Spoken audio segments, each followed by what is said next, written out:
Hey everyone, today I'm going to show you how to save Outlook emails as text files. Without any further ado, let's get started.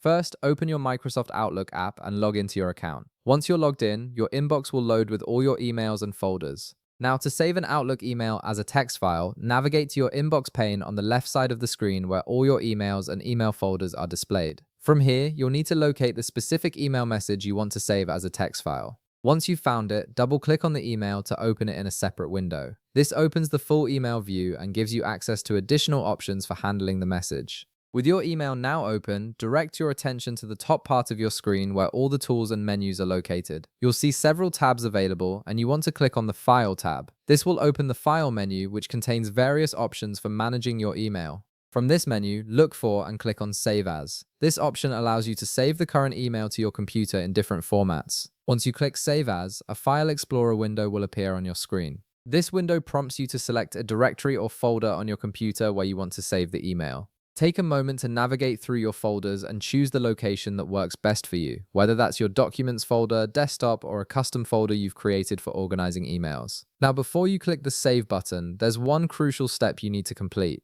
Look for the Save as Type drop-down menu at the bottom of the File Explorer window. Click on this drop-down menu and you'll see several file format options appear. From this list, make sure to select text only. This is the key step that ensures your email is saved as a plain text file rather than in Outlook's default format. Selecting text only strips away all the formatting and saves just the core text content of your email. After you've selected text only from the drop-down menu, go ahead and click the Save button. Your email will now be saved as a text file in the location you specified, and you can access it anytime directly from your File Explorer without needing to open Outlook. And that's it. You've successfully saved your Outlook email as a text file. If this video helped you out, be sure to leave a like, subscribe, and I'll see you in the next one.